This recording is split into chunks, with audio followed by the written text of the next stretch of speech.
주여, 우리의 눈을 열어 주의 말씀에서 놀라운 것을 보게 하옵소서. 아멘.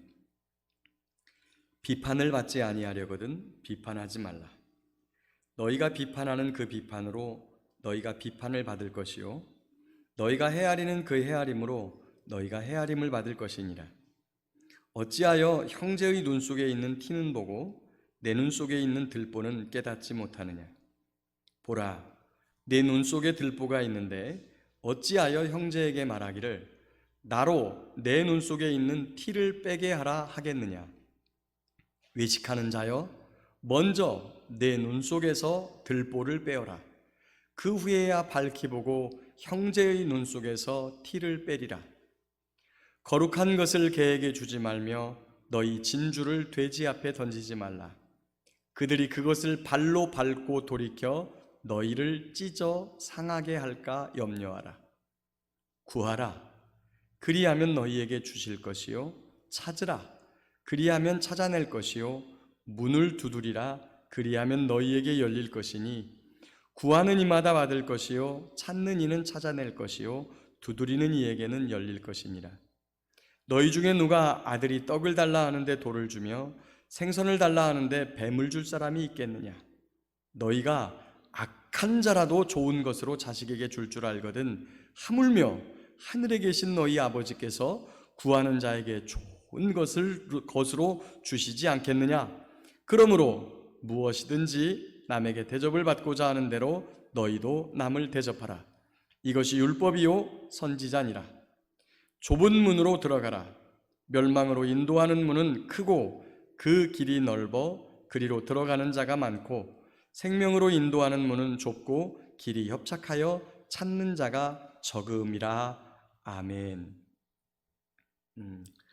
낮에 강론했던 말씀 중에서 여러분에게 조금 우리가 그냥 이해하면 조금 어려운 말씀이 있었는데 좀 강론을 하지 못하고 지나간 말씀이 있어요. 시간이 없어서 6장 22절 좀 보겠습니다. 6장 22절에 보면 눈은 몸의 등불이니 그러므로 내 눈이 성하면 온몸이 밝을 것이요 눈이 나쁘면 온몸이 어두울 것이니 그러므로 네게 있는 빛이 어두우면 그 어둠이 얼마나 더하겠느냐라고 하는 말씀이 있습니다.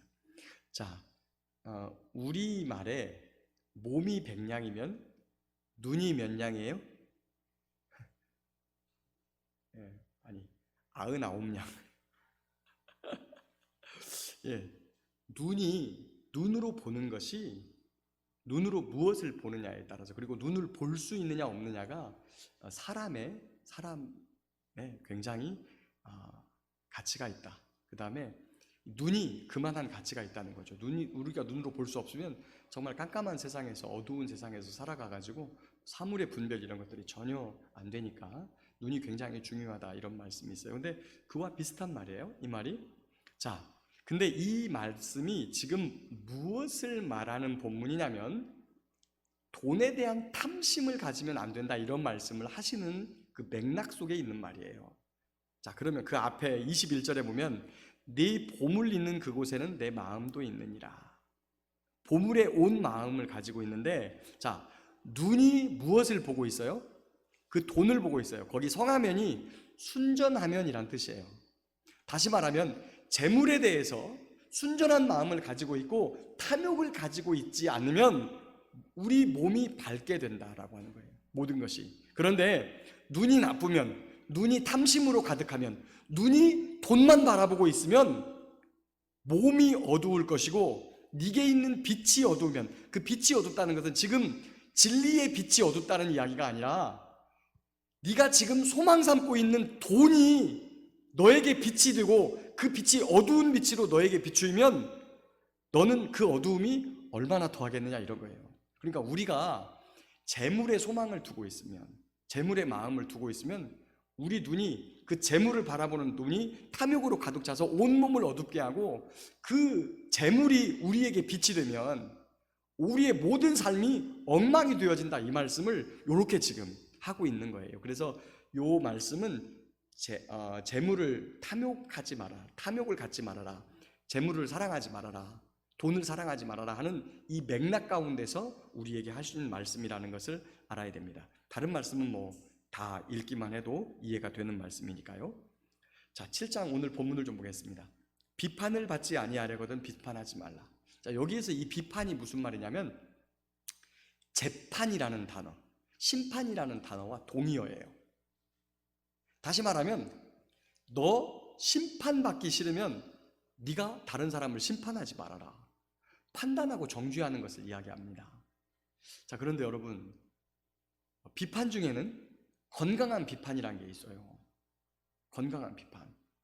자, 이번에 저는 아직 못 봤는데 지금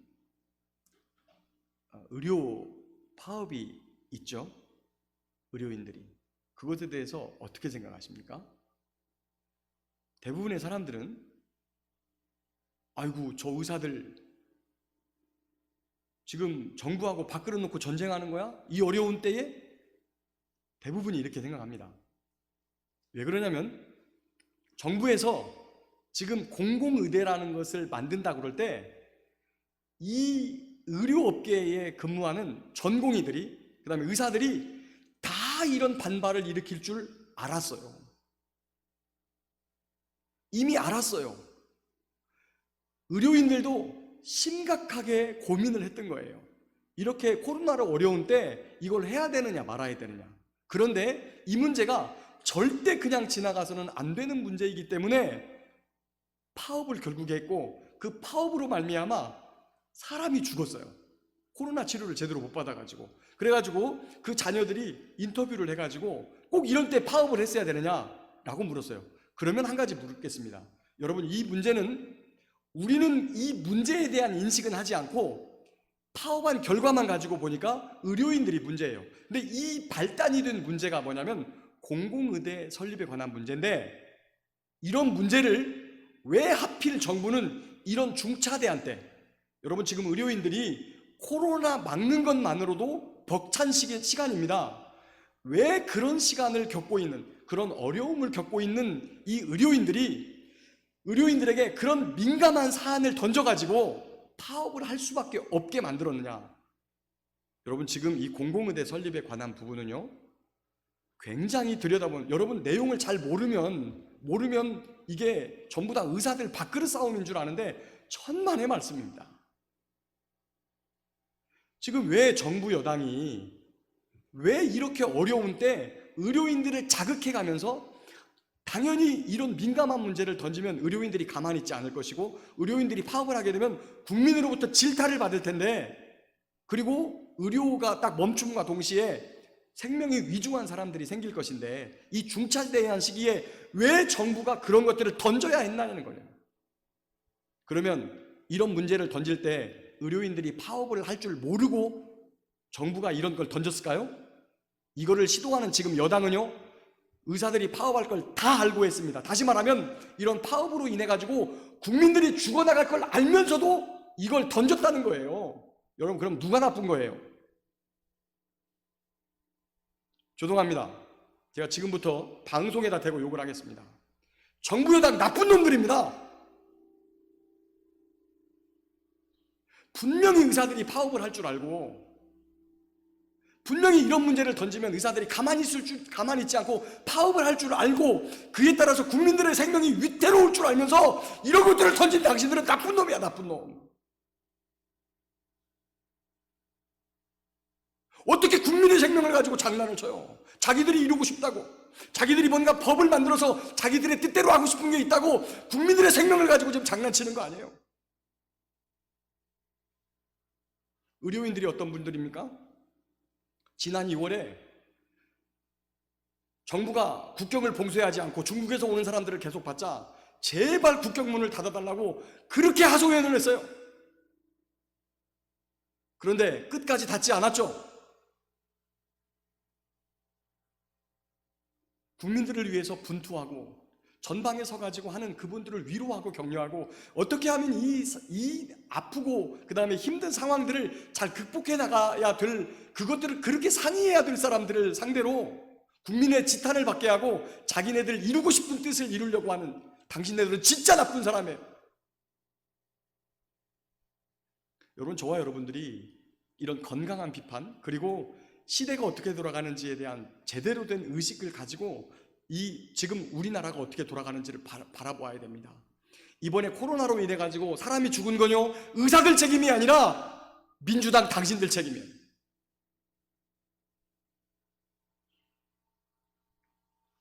근데 그럼에도 불구하고 성경은 비판하지 말라 합니다.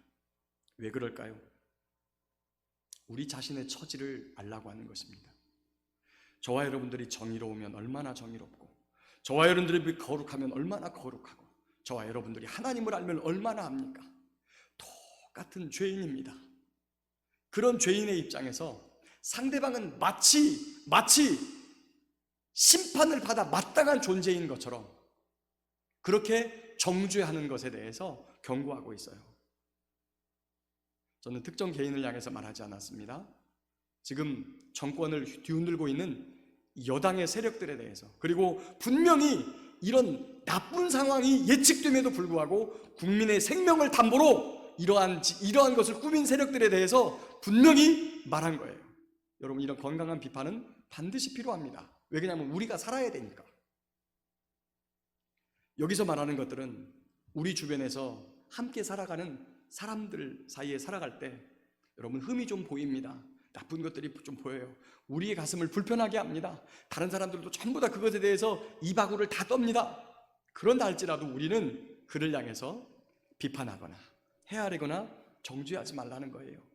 왜 그러냐면 우리 눈은 하나님 보시는 거룩한 안경이 아니고요, 하나님께서 세상을 바라다보는 거룩한 안경이 아니라 죄인의 관점에서 죄인을 바라보는, 여전히 죄가 눈을 가리고 있는 들보가 앉아있기 때문이에요.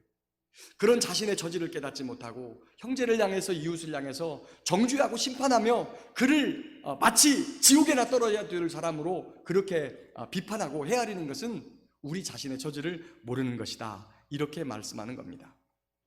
6절 보겠습니다. 6절은 거룩한 것을 개에게 주지 말며 너희 진주를 돼지 앞에 던지지 말라, 이런 말씀이 있습니다. 자, 여기서 거룩한 것, 그 다음에 너희 진주, 이것은 매우 귀한 것입니다. 그리고 거기서 개, 그 다음에 돼지는 성경에서 개, 돼지를 유대교를 믿는 유대인들은 이 개, 돼지를 누구라고 생각했냐면 이방인이라고 생각을 했어요. 그런데 이 성경에서 말하는 개, 돼지는 이러한 특성을 가지고 있습니다. 개는 토한 것을 다시 집어먹습니다. 이게 뭐냐면, 자, 토했다고 하는 것은 지금 우리 안에 들어가서 소화를 못 해내고 이게 이 안에서 절대 먹어서는 안 되는 것들이 포함되어 있어가지고 그게 역겨워가지고 토해낸 거거든요. 근데 개는 가만 놔두면 지가 실컷 먹고서 토하면 토해놓고 나서 그거 다시 다 핥아먹습니다. 이게 뭐 말하는 겁니까? 세상을 향해서 막 정죄하고 막 나쁜 것이라고 그렇게 하면 안 된다고 막 토해내고 나서 그것을 자기가 그대로 다시 하고 있는 이런 성향을 가진 사람을 성경에서는 개라고 말을 해요. 두 번째, 돼지는요, 자기 배설물에 누워가지고 잠자는, 스스로 자신을 더럽히는 아주 부정한 동물이 돼지입니다. 이것은 무엇이냐면 더러운 건지 뭔지도 모르고 거기에서 마구 뒹구는 사람이 있어요. 여러분, 그런 사람들을 보면 저희들은 안타깝죠. 그래서 그들에게 하나님의 말씀으로 그들을 주님께 돌아오게 하고 싶고, 그 다음에 그 어렵고 힘든 삶, 그 다음에 죄된 삶에서 돌이켰으면 하는 마음으로 그들을 인도하고 싶어서 그들에게 거룩한 하나님의 말씀과 그렇게 하면 안 된다고 하는 그 영롱한 예수 그리스도, 이 진주 같은 그분의 그 놀라운 복음을 그에게 우리가 전하는 거예요. 그럼 그 사람이 어떻게 한다고요? 그 사람이 어떻게? 그것을 발로 밟고 돌이켜 너희를 찢어 상할까 염려하라. 그런데 지금 이 상황에서 이 말씀은 여러분, 불신자를 향해서 주시는 말씀은 아닌 것 같아요. 그래도 거룩한 것이 뭔지 아니까 그것을 토했다가 다시 먹죠. 더러운 것이 뭔지를 아니까 토해내기도 하고, 거룩한 것이 뭔지를 아니까 그것을 기뻐하는, 다시 말하면 진리에 대해서 관심을 가지고 있는 사람들, 그러나 그 진리 가까이에 오지 못하는 그런 사람들. 살아가다 보면 여러분 어떤 분하고 이렇게 대화를 하다 보면 말을 너무나 함부로 하는 사람들을 만날 때가 있어요. 그럼 막 그분하고 대화하기가 겁나요. 나하고 대화하다가 저분 또 죄질까 싶어서 가지고 얼마나 말들을 함부로 내뱉는지 섬뜩섬뜩할 때가 있거든요. 저와 여러분들은 첫 번째는 그러지 말아야 되고요. 두 번째, 그런 사람 볼 때 거룩한 것을 던지지 말라는 거예요. 그런 부분에 대해서 저와 여러분이 너 그렇게 하면 안 돼 라고 알려주거나 그러면 자기 자신을 해하는 줄 알고 뒤로 돌아서 우리를 찢어 상할까 한다, 이런 말이에요. 그러니까 복음을 전할 때 뱀처럼 지혜롭게, 비둘기처럼 순결하게 이렇게 전하면 그렇게 될 것 같습니다.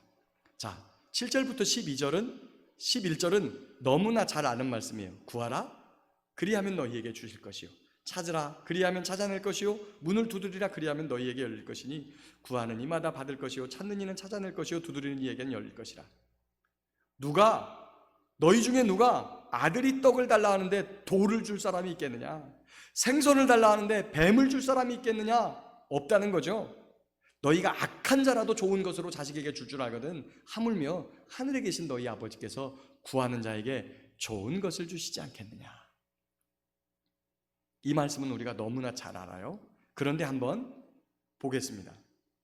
지금 이 말씀이 문맥 속에, 어떠한 문맥 속에서 우리에게 주어졌는지, 어떤 문맥 속에서 비판하고 정죄하면 안 된다라고 하는 말씀을 주시고, 또 우리 눈에서 들보 죄의 안경을 벗어내고 거룩한 것을 개에게 주지 말고 진주를 돼지 앞에 던지지 말라는 이 말씀 끝에 구하라 주실 것이요 이랬어요. 그럼 뭘 구하라는 말씀일까요? 지혜죠, 지혜. 삶을 살아가는 지혜. 세상에서 우리 주변에 그렇게 우리가 비판하고 싶은 그런 사람을 만났을 때, 그 다음에 토해낸 것을 바로 주워먹는 그런 사람들을 만났을 때, 더러움에 마구 뒤둥그는 그런 사람을 만났을 때 우리는 뭐 해야 되는가? 그때 하나님께 구하라는 거예요. 첫 번째, 지혜를 구하고 그 영혼을 구해달라고 하나님 앞에 간구하고, 이럴 때 하나님께서 우리에게 주신다라고 하는 거예요. 누가복음에서는 11절에 그 좋은 것이라는 그 부분이 성령으로 바뀌어 있습니다. 우리에게 성령을 주셔서 그 어둠의 시대에, 그 흑암의 시대에 복음을 전하고 또 구원받지 못한 사람들에게 전할 그런 귀한 말씀들을 성령을 통해서 우리에게 전해주어서 그로 하여금 하나님을 깨닫게 하는 귀한 말씀을 우리에게 주신다는 거예요. 여러분, 전도를 하다 보면 굉장히 신기한 경험을 많이 할 때가 있어요. 우리가 어떤 능력이 있어서 하는 게 아니라 그 사람에게 꼭 맞는 한마디를, 폭탄 같은 말을 던져주고 올 때가 있어요. 우리가 의도적으로 그렇게 준비를 하는 게 아니라요, 그냥 대화를 하다가 한마디 툭 던진 말들이 있어요. 근데 놀랍게도 그 사람 마음에 그 말이 딱 얹혀가지고 내려가질 않는 거예요. 그래서 곱씹다가 낮에 준 명함이나 아니면 전도지를 보고 전화하시는 분이 있으세요. 내가 이런 상황인데 낮에 그런 말을 들어가지고 내가 마음에 너무 그 말에 대해서 감동이 되었거나 때로는 무겁거나 해가지고 전화를 했노라고. 그래서 이제 기도하고 하나님 곁으로 인도해주는 그런 것을 경험할 때가 있어요. 근데 이게 저만 경험하는 게 아니에요. 전도를 하는 사람들은 다 이 경험들을 해요. 그리고 13절에 보면 좁은 문으로 들어가라. 멸망으로 인도하는 문은 크고 그 길이 넓어 그리로 들어가는 자가 많고 생명으로 인도하는 문은 좁고 길이 협착하여 찾는 자가 적습니다. 예수 믿는 것이 정말 복된 것임은 분명합니다. 그리고 예수님을 믿고 나서 받았던 기쁨과 그리고 평안은 세상이 절대 줄 수 없는 거예요.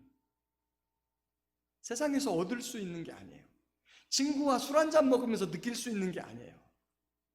제가 왜 이렇게 이야기를 하냐면, 옛날에 제가 예수 믿으면 뭐가 좋냐라고 하는 것을 친구한테 질문을 받았는데 뭐라고 설명할까 그러다가 그 친구하고 나 오래간만에 술 한잔 하니까 편하지? 좋지? 그래도 좋대요. 나 말고 진짜 네가 좋아하는 친구가 멀리서 왔다고 보자. 그 친구하고 술 한잔 먹고 담소 나누면 얼마나 좋냐? 좋지. 근데 예수 믿으면 있잖아, 그보다 훨씬 좋아. 그러면 비교도 안 돼. 그게 우리의 삶에 항상 차고 넘쳐. 너 한번 생각해봐라. 제가 그렇게 설명한 적이 있었어요. 물론 그 자리에서 친구하고 처음에는 제가 처음 예수 믿고는 그래도 한 잔씩 했었는데 나중에 이제 술을 끊고 저도 안 먹었습니다. 예수 믿고 술 드시는 모든 분들, 주님께서 그 줄을 다 끊어주시기를 축복합니다. 자, 예수 믿고 그런 좋은 것들이 우리에게 오는 반면에 우리의 삶 속에서는 어떤 일이 벌어집니까? 세상의 친구들을 하나씩 끊어내야 되는 아픔을 겪습니다. 특별히 이 아픔을 잘 감당하지 못하는 사람은 세상 친구들 되게 좋아하시는 분들이 있어요. 이게 살다 보면 친구 되게 좋아하시는 분이 있어요. 그분들은 발도 엄청 넓어요. 그 친구 관계가 정말 좋아요. 대인 관계가. 근데 예수님 믿으면요, 그걸 끊어내야 할 때가 있어요. 그 친구들을 계속 만나면 하나님 믿는데 방해가 돼요. 그것 때문에 되게 갈등 많이 합니다. 이게 더 커지면 어떻게 되느냐면, 여러분 제사 지내는 거 어때요? 우상숭배라고 알고 있어요. 근데 나중에 알고 보면 우상이 아무것도 아니라는 걸 알게 돼요. 그런데 제사를 안 지내게 되면 어떻게 되죠? 가족들하고 의가 상하죠. 아무것도 아닌 것 때문에 가족들하고 등을 돌리는 일이 생겨요. 그래서 그리스도인 중에 꽤 많은 분들이 그 관계 때문에 뭘 못합니까? 제사상에 머리 숙이는 일을 그만두지 못해요, 여러분. 하나님은 우리에게 뭐라고 말씀합니까? 분명히 우상 아무것도 아니에요. 근데 그것 때문에, 가족과의 관계 때문에 그거를 내려놓지 못하는 사람에게 우리에게 뭐라고 말씀하시는 거예요? 당신은 하나님보다 세상 사람을 더 사랑하는 거예요.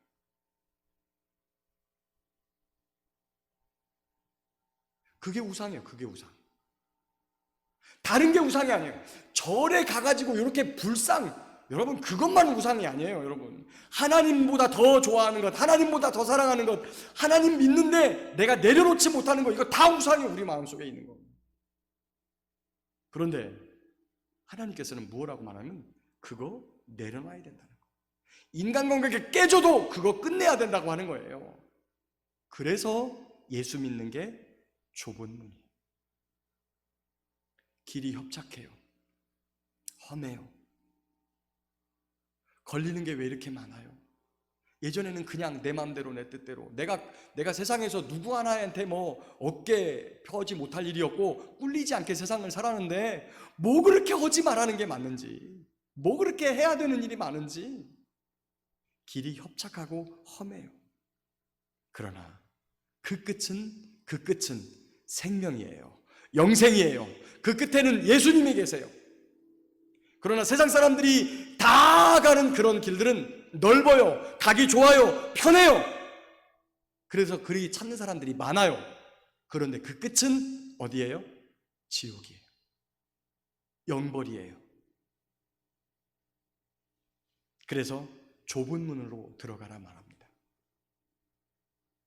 12절에 그러므로 무엇이든지 남에게 대접을 받고자 하는 대로 너희도 남을 대접하라. 이것이 율법이요 선지자니라. 저는 예전에 이 말씀을 구하라 그리하면 요 기도 끝에 붙은 말씀인 줄 알았어요. 왜 그러냐면 그러므로라는 단어 때문에 그랬죠. 그러므로라고 하는 단어가, 이 그러므로라고 하는 단어가 실제로 원문에도 있어요.